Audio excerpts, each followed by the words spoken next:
el cielo se parte en dos, inundados en el desierto broten ríos, mi vida sopla hoy.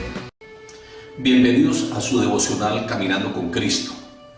En estos últimos devocionales hemos venido hablando acerca de Apocalipsis. Ya vimos una introducción del libro.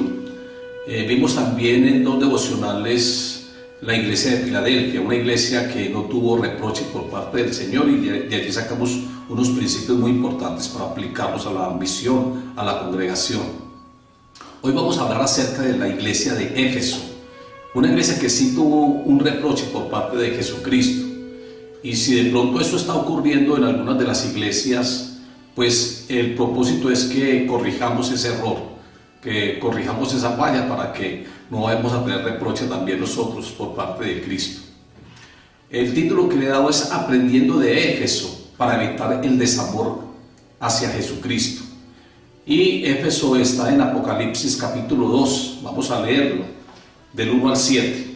Escribe al ángel de la iglesia en Éfeso, el que tiene las 7 estrellas en su diestra, el que anda en medio de los 7 candeleros de oro, dice esto: yo conozco tus obras y tu arduo trabajo y paciencia, y que no puedes soportar a los malos, y has probado a los que se dicen ser apóstoles y no lo son, los has hallado mentirosos, y has sufrido y has tenido paciencia, y has trabajado arduamente por amor de mi nombre, y no has desmayado.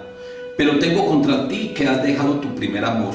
Recuerda por tanto de dónde has caído y arrepiéntete y haz las primeras obras, pues si no, vendré pronto a ti y quitaré de tu candelero de su lugar, si no te hubieras arrepentido. Pero tienes esto, que aborreces las obras de los nicolaítas, las cuales yo también aborrezco. El que tiene oído, oiga lo que el Espíritu dice a las iglesias. Al que venciere, le daré a comer del árbol de la vida, el cual está en medio del paraíso de Dios. Éfeso, al igual que otras ciudades de la antigüedad, era profundamente religiosa, y no solamente otras religiones de algunos territorios tenían de pronto esa inclinación a tanta religiosidad y a tanta idolatría, sino que en la actualidad uno también ve que hay muchos pueblos, sobre todo, que hay mucha religiosidad, donde tienen prácticamente al sacerdote, lo tienen como a un dios, por decir así. Yo lo digo porque estoy en un pueblo de acá de Antioquia, y todo el día se escuchaba pues las enseñanzas o las predicaciones del sacerdote. Y cuando él se dio cuenta que nosotros estábamos allí en aquel pueblo, él le decía a las personas que a los evangélicos protestantes les tiraran agua caliente o no les abrieran las puertas. Mucha religiosidad, pero yo digo que donde hay mucha religiosidad y donde hay mucho pecado, sobreabunda la gracia, porque allí hicimos una buena obra y a la final el Señor, a través de los milagros y de las sanidades, el Señor empezó a llevar muchas personas a aquel lugar para recibir también esas bendiciones. Éfeso estaba pasando por una situación así muy crítica.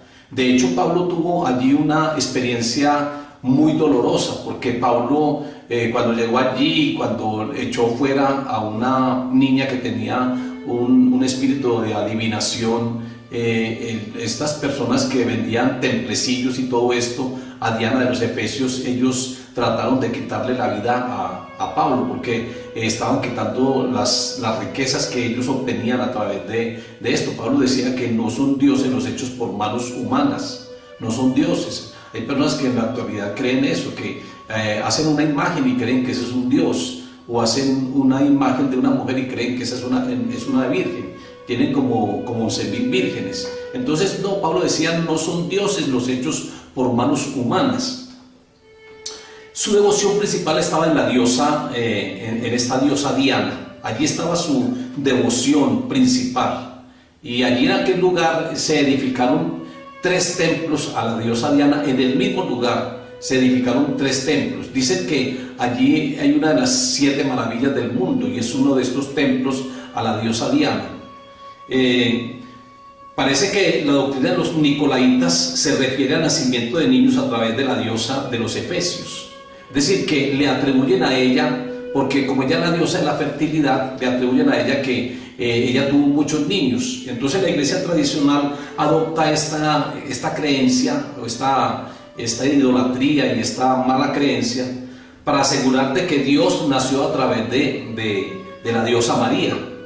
Y entonces se la llaman como la Madre de Dios, cuando realmente María fue la madre de la humanidad de Cristo, no la madre de Dios, porque Dios no tiene madre. Jesucristo, como Dios, ya existía desde antes de María. Jesucristo participó en la creación. Dice el mismo Evangelio de San Juan, dice que todas las cosas por Él fueron hechas, es decir, por la palabra de Dios, por el Verbo que se hizo carne. Pero ya Cristo existía desde antes. Es decir, su deidad ya era, porque es que la deidad de Cristo y la deidad del Padre y del Espíritu Santo no tienen principio ni tienen fin. O sea, si se habla de que ella era la diosa, la madre de Dios, entonces estamos diciendo que Dios tuvo un origen y que ella es una diosa, porque si ella es madre de Dios es porque es una diosa. Entonces tomaron esta creencia de Éfeso, la iglesia pagana, y entonces la tildan o la llaman la madre de Dios, es decir, la diosa María. Se da en la época de decembrina, en la época de diciembre. Esta enseñanza la adoptamos para esta época, que dice que es el 24 de diciembre, las vísperas, y que el 25 entonces nace Jesucristo. Realmente Jesucristo en su humanidad sí nace a través de la Virgen María, porque ella era virgen cuando Cristo nació. Eso fue un milagro muy poderoso. Sabemos que el padre de Jesucristo no fue José, sino que fue el Espíritu Santo, y que a través de las palabras que le dice el ángel Gabriel a María y esa salutación, ella cree, y por la fe es que ella queda en embarazo. No es por otra cosa, no es por ni espermatozoide, no es por una relación romántica, no es por nada de eso, ni es porque como una lucecita entra pues en el vientre de María, no, eso tampoco es, o por la matriz de María, no, es por la fe que ella queda en embarazo, así como uno por la fe también queda en embarazo de Cristo. Es que Pablo mismo lo dice. Pablo dice que él sufre hasta dolores de parto, y que nosotros somos engendrados por el Evangelio, y que nosotros somos la esposa de Cristo. Entonces es por la fe y no es por otra cosa. Yo pienso que María debe estar dentro de Hebreos 11 como una mujer de fe, porque ella creyó las palabras del ángel Gabriel, y por esa fe que ella tuvo, ella quedó en embarazo. Igualmente le pasó a Sara en el Antiguo Testamento, fue por la fe, y ella sí está dentro de Hebreos 11. Está Sara, que por la fe concibió, siendo ya una mujer que había cerrado la costumbre de las mujeres, que era una mujer estéril, que era una mujer ya de mucha edad, una edad muy avanzada. Sin embargo, ella creyó, y por esa fe ella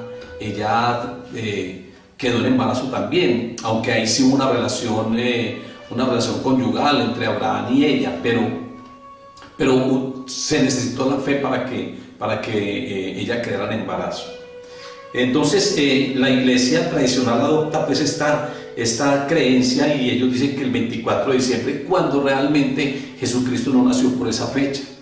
Jesucristo, dicen los estudiosos, dicen que Cristo nació para la época de finales de septiembre o principios de octubre, por los cálculos que hacen, porque es que Juan el Bautista le llevaba a Jesucristo 6 meses. Recuerde que María fue donde Isabel y le da una salutación, y en la salutación el bebé que estaba en Isabel saltó, el bebé saltó Juan el Bautista. Ya tenía 6 meses de embarazo Isabel, la prima de María, cuando le dio estas palabras y visitó a Isabel. Entonces, por esos cálculos de Juan el Bautista, y que tenía 6 meses, porque eso sí lo habla la palabra de Dios, de que Isabel tenía 6 meses cuando María llegó y le dio esa salutación.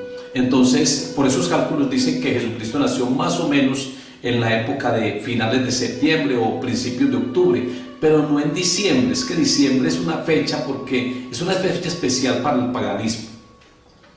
Entonces la doctrina la adoptan así, doctrina que la iglesia de Éfeso aborrecía, porque es que ellos aborrecían la doctrina de los nicolaitas, o de los nicolaitas. Recuerden que para esta fecha de decembrina hay 3 personajes. Está el Papá Noel, está Santa Claus y está San Nicolás. Son tres personajes que en diferentes lugares pues tienen nombres distintos, pero son los tres, son iguales, son los mismos personajes. Son personajes que van dizque por allá en un trineo y que traen los regalos a los niños. Entonces eso hace parte de todo esto. Y entonces yo pienso que de aquí es donde viene esa expresión, esa palabra de los nicolaitas, porque San Nicolás, de ahí entonces que ellos traen los regalos a los niños. Y en el nacimiento precisamente, supuestamente entre comillas, de Jesús, un 25 de diciembre. Éfeso también fue un centro muy importante, un centro comercial, político y religioso. Mire que se está hablando acerca de esas tres poderes que hemos venido enfatizando y que son tres poderes que prácticamente llevaron a Cristo a la cruz del Calvario. Entonces está el poder comercial, un centro comercial poderoso, un centro político y un centro religioso. Para el final de los tiempos va a haber una marca que va a tener estos tres poderes, y esa marca es 666, y dice que el que no tenga esta marca primeramente no puede comprar ni vender. Es decir, que mire que está hablando acerca de que Éfeso era un centro comercial. Entonces no podrán comprar ni vender si no tienen la marca. Tienen que pertenecer a una religión porque prácticamente los van a obligar a pertenecer a ella. Si no pertenecen a esa religión, entonces también les quitan la vida, entonces también es tremendo. Y el poder político, usted sabe que la política en ese tiempo pues estaba Pilatos, en ese tiempo estaban los religiosos como Anás y todos estos sumos sacerdotes. Eso es tremendo, y parece que va a haber un dictador que va a tomar como el control del mundo, y parece que allí es donde va a haber una paz ficticia, pero aquí después de esa paz es que viene el Señor Jesucristo. Entonces ese poder político es ese dictador que es llamado el anticristo. Ahora, la presentación o la revelación de Jesucristo en la iglesia de Éfeso. Él se presenta como el sustentador, el protector, el que tiene las 7 estrellas en su diestra. Ya vimos ahí en el capítulo 1 de Apocalipsis que el mismo Señor da la explicación de cuáles son esas 7 estrellas. Y Él dice que las 7 estrellas son los 7 ángeles que están en cada iglesia. Y habla también acerca de 7 candeleros de oro. Y dice que cada candelero de oro es cada iglesia. Entonces eran 7 iglesias, y en cada iglesia que había un ángel. Está hablando acerca del ministro de la iglesia, de un ministro, del pastor, un pastor evangelista. Entonces esas cartas van dirigidas precisamente a los destinatarios, son los 7 ángeles o los 7 ministros de cada iglesia. Entonces se está hablando de que en su diestra tenía las 7 estrellas, es decir, a los 7 ángeles. Está hablando de su mano divina. Su mano divina, y su mano divina está sobre los ministros para bendecirlos. Él los tiene en su cuenca, primero para protegerlos, porque la palabra de Dios dice que nosotros estamos en la cuenca del Señor, en su mano, en la cuenca del Señor, para protegerlos. Por eso es el sustentador protector, porque nos sostiene y nos protege. Entonces en su mano tiene a cada ministro para bendecirlo. Hay unos textos bíblicos que están respaldando lo que les estoy diciendo, esta posición. Está 2 de Crónicas 30:12, está Esdras 7:9, y hay otros textos bíblicos.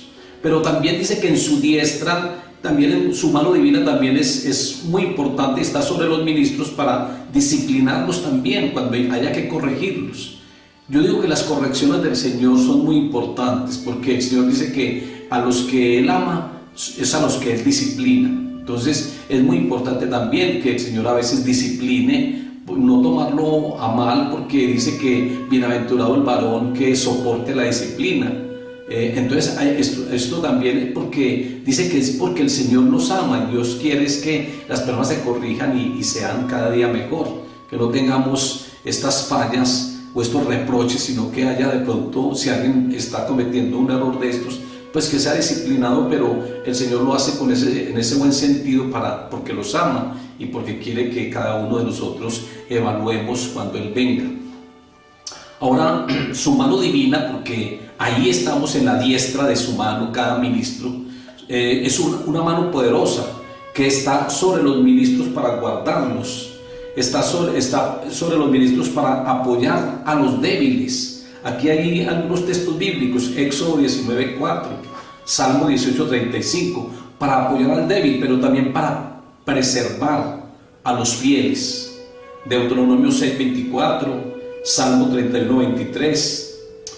Muy bien, ahora miremos otra de las revelaciones. Él se revela como el que anda en medio de los 7 candeleros de oro. Los 7 candeleros, él mismo lo explica, son las 7 iglesias. Está en el versículo 1, la segunda parte de Apocalipsis capítulo 2, hablando acerca de la iglesia de Éfeso. Dice que el que anda en medio de los 7 candeleros de oro, y esto es presencia divina, porque él se pasea por medio de sus iglesias, Él se pasea por medio de su pueblo.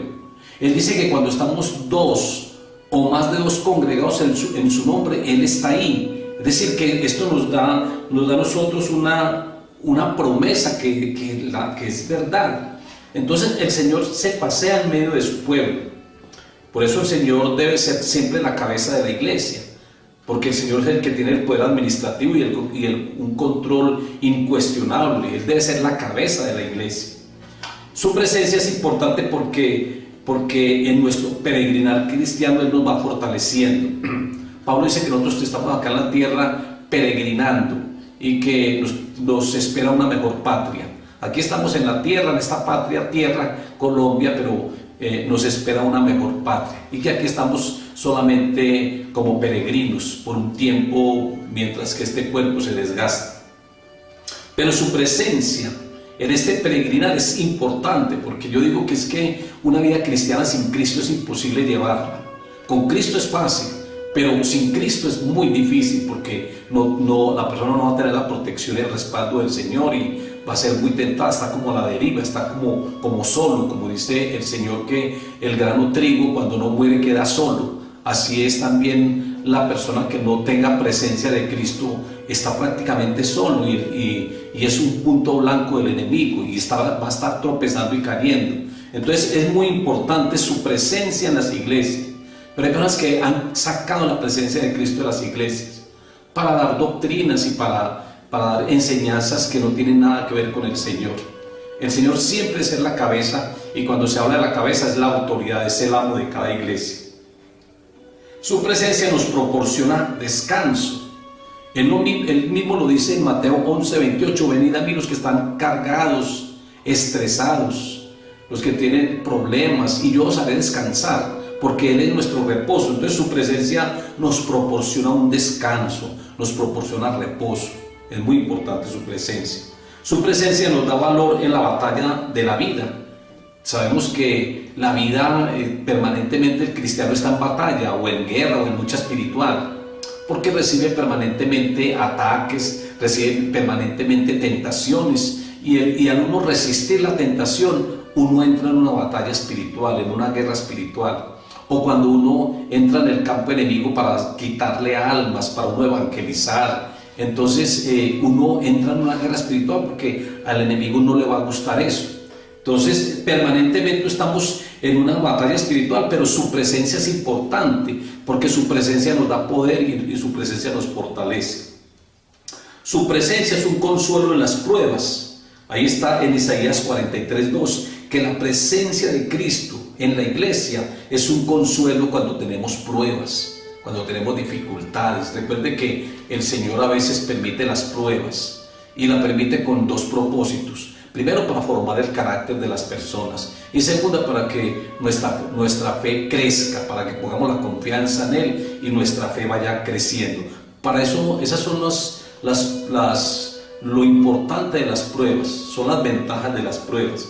Ahora, su presencia es segura porque nosotros sabemos que Cristo está en la iglesia y que Cristo mora en el corazón de cada uno de nosotros. Su presencia es segura. Recuerden, donde hay más de 2 o 3 congregados, eso es culto. Cuando nos congregamos es un culto que estamos haciendo, y Él dice que cuando nos congregamos más de 2 o 3, Él está ahí. Eso es una promesa, eso es una seguridad que el Señor nos da. Su presencia en nosotros está hasta el fin del mundo. Es decir, toda esta vida que tengamos, su presencia siempre va a estar con nosotros.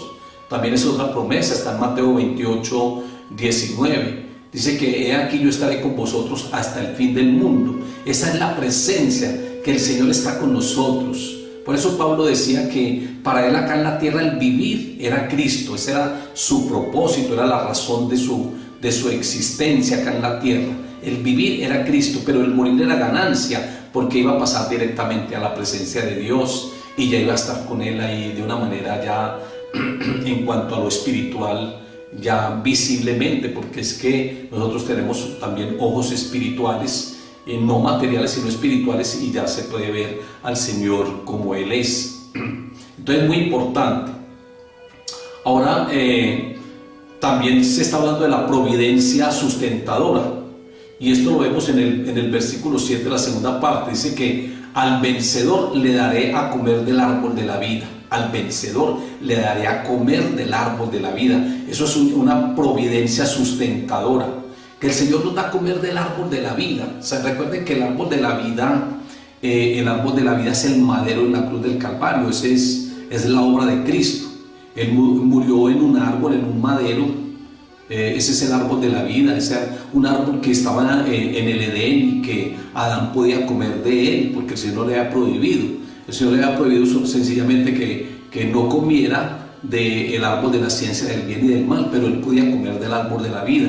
De hecho, nosotros teníamos, antes del pecado, había inmortalidad en el hombre, en la humanidad. Nosotros no moríamos, pero por causa de la desobediencia, el Señor dice: si come de ese árbol, ciertamente moriréis. Y cuando ellos comieron de ese árbol, empezó la muerte en las personas. Ya ocurrió la primera muerte, el primer asesinato. Caín mató a Abel, entonces ya llega la muerte. Después, posteriormente, después de muchos años, ya empieza a morir, murió Adán y empiezan a morir todos. Pero antes del pecado había inmortalidad, y el propósito del Señor es que nosotros volvamos otra vez a la inmortalidad, y esa inmortalidad nosotros la obtenemos a través de Cristo, porque Él es el árbol de la vida, es la obra de Él, el árbol de la vida, y Él es la vida eterna. Dice la palabra que la vida eterna está en su Hijo y en el Padre. O sea, Jesucristo nos da vida eterna. Por eso nosotros vamos a resucitar nuevamente, porque Él dice que yo soy la resurrección y la vida. Nosotros tenemos una vida espiritual ahora gracias a Jesucristo, porque nos perdonó todo pecado y nos reconcilió con el Padre, pero también tenemos una vida eterna. O sea que en nosotros hay eternidad. Y esto es muy importante, tenerlo muy presente y creerlo. Entonces, la providencia del Señor es sustentadora, porque Él nos dará a comer del árbol de la vida. De hecho, entonces, a través de la obra de la cruz, de ese madero, ese es el árbol de la vida. Es la obra de Cristo en la cruz, en el madero, en ese árbol, en ese madero. Ahí, a través de la obra de Cristo, nosotros tenemos vida eterna también. Hay que reconocer nuestras debilidades. Es lo que lleva al hombre a depender más de Dios. Es muy importante uno mirar las debilidades que tiene, porque esto hace que nosotros pongamos más la confianza en el Señor y creamos más en su poder. Su poder es grande y es inmenso, su poder no tiene límites, y dice la palabra que el Señor perfecciona su poder a través de las debilidades nuestras. Eso lo dice la palabra. Éfeso es una iglesia activa, firme en doctrina, pero deficiente en amor. Es muy activa y es muy firme en su doctrina. Recuerden que ellos aborrecían la doctrina de los nicolaitas. Es decir, es una iglesia firme en doctrina, pero es una iglesia muy activa, porque ellos trabajan mucho en la obra del Señor. El Señor reconoce el arduo trabajo que ellos tenían. Apocalipsis 2:3 dice: yo conozco que has sufrido y has tenido paciencia y has trabajado arduamente por amor de mi nombre y no has desmayado. Es decir, era una iglesia muy activa, firme en su doctrina, porque en el versículo 6 dice: pero tienes esto, que aborrece las obras de los nicolaitas, las cuales yo también aborrezco. Deficiente en amor, porque el versículo 4 nos dice: pero tengo contra ti que has dejado tu primer amor. Es decir, que tiene deficiencia en el amor acerca del Señor. El reconocimiento es una palabra de alabanza para la iglesia de Éfeso. Versículo 2, la primera parte: yo conozco tus obras y tu arduo trabajo y paciencia. Ese es el reconocimiento que el Señor tiene para estas iglesias. Ellos trabajan mucho en la obra de Dios. Es Desafortunadamente, pues ellos habían cambiado el orden de las prioridades y habían dejado de amar al autor de la obra para amar más la obra. Eso no puede ser así. Nosotros tenemos que amar primeramente al Señor y luego la obra, pero también la obra la debemos de amar. Ellos se habían olvidado de ese primer amor porque tenían mucho amor por la obra y eran muy activos y trabajaban arduamente por amor a esa obra. Ese es el reconocimiento del Señor. El reconocimiento es que Él conocía las obras de ellos, porque el Señor conoce todas las obras que nosotros hacemos. No es que el Señor las desconozca, el Señor las conoce. El Señor sabe cuándo nosotros le servimos, cuándo nosotros ganamos almas, cuándo nosotros evangelizamos. El Señor sabe, Él conoce las obras que nosotros hacemos a favor del Evangelio, a favor de las buenas nuevas y a favor de las personas que están perdidas. Y tu arduo trabajo y paciencia. Ahora, ¿qué obras reconoce el Señor? ¿Y qué obras, a través de qué obras es que Él alaba a su pueblo? El Señor de la iglesia en el versículo dice que Él reconoce nuestras obras, las obras de servicio, pero no acepta que hayamos dejado ese primer amor. O sea, el activismo es a veces peligroso porque muchas personas tienen tanto activismo que están todos siempre muy ocupados, pero se olvidan de hacer un devocional, se olvidan de orar, se olvidan de tener esa intimidad con el Señor, porque tienen tanto activismo que a lo mejor llegan muy cansados o salen muy temprano para estas actividades. El versículo 2, la segunda parte, dice que el Señor de la iglesia reconoce que Éfeso era una iglesia celosa, y era celosa porque no podía soportar a los malos. Ahí dice que yo reconozco que no puede soportar a los malos, es decir, que era una iglesia celosa. Porque es que hay iglesias que no son celosas y le sueltan el púlpito a cualquier persona. Pero esta iglesia era una iglesia celosa que no soportaban los malos, no soportaba a la gente que reincidían en el pecado. Uno tiene que predicar sobre el pecado. Hay iglesias que no predican sobre el pecado que porque se les van las personas. Uno tiene que exhortar a la iglesia cuando ve uno que no está muy bien espiritualmente. Es que la palabra de Dios es para exhortar, para edificar y para consolar, pero también para exhortar. Y cuando una persona se siente confrontada con la predicación, con el mensaje, muchas veces ellos cambian. Hay otros que tratan de cambiar y hay otros que se van. Hay muchas personas que se van cuando uno les habla acerca del pecado, porque no aguantan la confrontación y después salen diciendo es que no se predica sino sobre el pecado y sobre el pecado. Es que el Espíritu Santo lo direcciona a uno en cada predicación, pero no es para que ellos se vayan, más bien es para que se corrijan. Esta era una iglesia que no soportaba a los malos, no soportaba a los malos, no soportaba el pecado dentro de la congregación. El Señor de la iglesia reconoce que fuimos partícipes de ese primer amor, o que ellos fueron partícipes de ese primer amor, pero que ahora habían caído de ese primer amor. El Señor de la iglesia valora nuestra obediencia a su palabra. El Señor dice como una de las fortalezas de esta iglesia de Éfeso: has guardado mi palabra. Pero esta obediencia no es suficiente si no tenemos el primer amor. Es muy importante uno obedecer y guardar la palabra de Dios. Para eso la palabra de Dios está, para que nosotros la guardemos y para que nosotros la vivamos y para que nosotros la apliquemos. La palabra de Dios no solamente es para oírla y no hacerla. Eso lo dice la misma Biblia. Dice que muchos son oidores, pero no hacedores de la misma palabra. Tenemos que ser hacedores, y el Señor reconoce esta iglesia como una iglesia que era obediente, una iglesia que había guardado la palabra de Dios. Ahora hay un consejo: mira de dónde has caído y arrepiéntete. Ese es el consejo.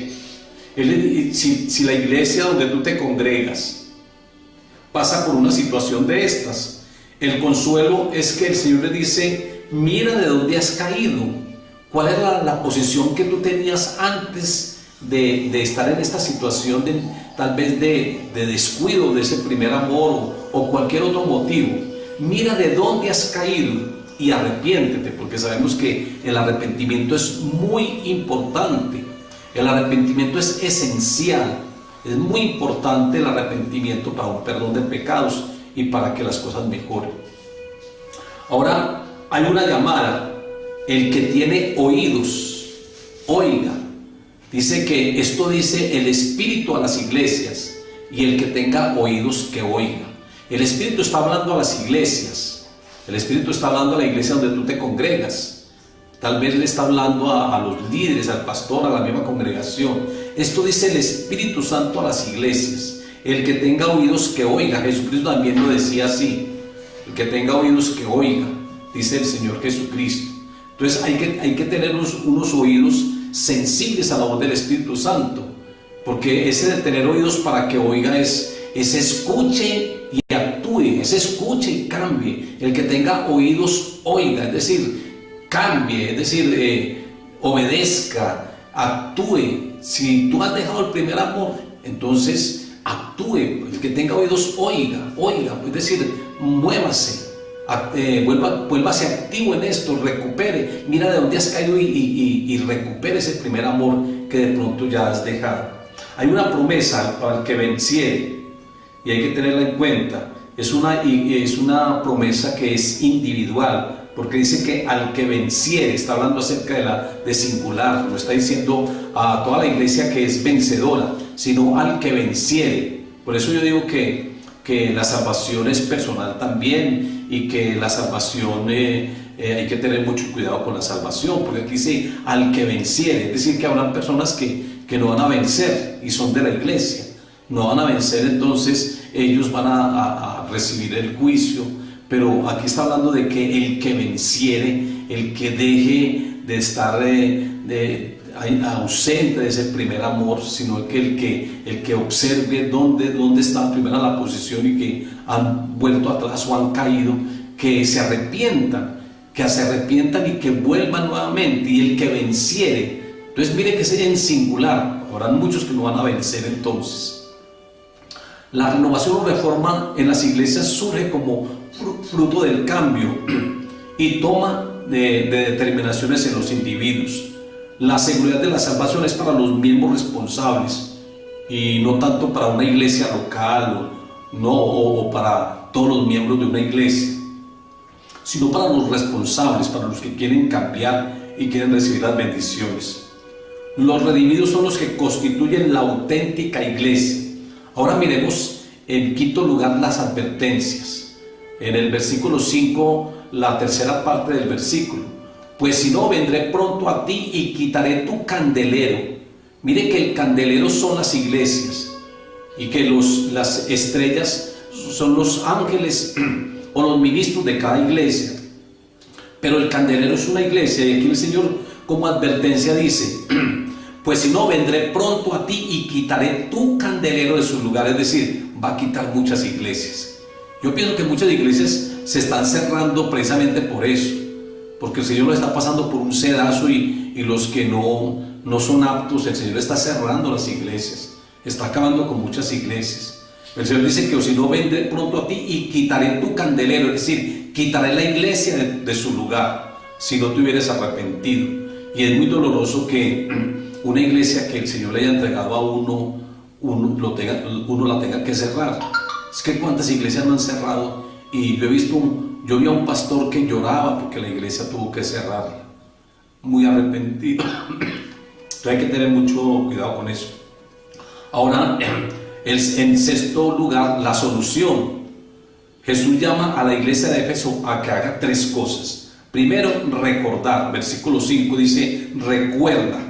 Es decir, no olvides cómo caminar del brazo de nuestro amado Señor. Eso es recordar. Él dice: recuerda, versículo 5. Hay que recordar que no podemos caminar si no estamos de brazo con el Señor. En el segundo lugar, acerca de esa solución que habla de tres cosas, es arrepiéntese. Versículo 5, la segunda parte. Arrepiéntete es proclamar nuestras actividades que nos roban la intimidad con el Señor. Es decir, si hay tantas actividades que me está quitando esa comunión con el Señor, el arrepentimiento es: yo tengo que tomar nuevamente las prioridades con Cristo y después el trabajo en su obra. Ese es un arrepentimiento para esta iglesia que había dejado su primer amor. Entonces, ¿cuál es el arrepentimiento que el Señor tiene o quiere que tú tomes ahora? Es que tómese la posición y sáquese el tiempo indicado para el Señor, y que se encargue más del amor hacia el Señor, y que el amor hacia su obra, que también es muy importante, esté en segundo lugar. Y la tercera cosa es que restaurar el primer amor. En el versículo 5, igual la tercera parte, haz las primeras obras, dice el Señor, haz las primeras obras. Es restaurar el primer amor que una vez cautivó nuestros corazones. Esto aquí, la conclusión es el versículo 11, retengamos lo que tenemos para que nadie tome nuestra corona. Mire que el Señor nos ha dado una corona que nosotros vamos agregándole a esa corona perlas. Siempre que uno gana almas para el Señor, uno le va agregando perlas a esa corona. Pero el Señor dice que nadie tome nuestra corona, es decir, retengamos todo esto y que nadie tome nuestra corona. La recompensa y la promesa está en el versículo 12, al que venciere yo le haré columna en el templo de mi Dios.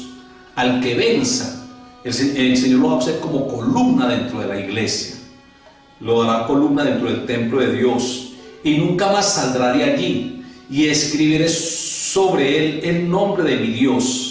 Es decir, que el Señor coloca un nombre en cada persona, el nombre de Dios, y el nombre de la ciudad de mi Dios, que es la nueva Jerusalén, la cual desciende del cielo de mi Dios, y mi nombre nuevo. Así que miren todas las bendiciones que tenemos. Vamos a orar y darle gracias a Dios por todo esto. Recuerden que el Señor es tan bueno que Él siempre nos da oportunidades, y Él dice que el que se arrepienta y el que vuelva nuevamente a ese primer lugar, a tomar al Señor en primer lugar, ese primer amor, el Señor le da muchas bendiciones. Miren todas las bendiciones. Él nos dio una corona. Él dice que nos hace fundamentos o columnas en el templo de nuestro Dios. Él dice que escribirá el nombre de Dios en nosotros y el nombre de Cristo Jesús. Son una cantidad de bendiciones. Padre, yo te doy gracias, Dios soberano y Dios bueno. Gracias, Señor, porque tú eres tan bueno, Señor, que tú quieres, Señor, que nosotros obedezcamos, que nos arrepintamos si de pronto estamos cometiendo algo que no es agradable a ti, para tú llenarnos cada día más, para tú, Señor, guardar esa corona que tiene para cada uno de nosotros. Gracias, Señor, porque tú eres la vida eterna. La obra tuya en la cruz del Calvario es el árbol de la vida, es la cruz, ese árbol de la vida, Señor, porque a través de ese árbol, de ese sacrificio en la cruz, nosotros fuimos restaurados, nosotros fuimos redimidos, nosotros fuimos justificados, reconciliados con nuestro Padre. Muchas gracias, Jesús de Nazaret. Bendice, Señor, a todos los que están conectados en el Facebook, a todos los que están en YouTube, Señor, y ven estos programas. Que tú los bendigas, que tú los fortalezcas, Señor, que cualquier debilidad, cualquier reproche que haya, Señor, por algo que se cometa que no es agradable a ti, Señor, que tú los fortalezcas, Señor, que tu diestra poderosa, Señor, los guarde en la cuenca de tu mano, y que tú les ayude a permanecer siempre firmes, Señor amado.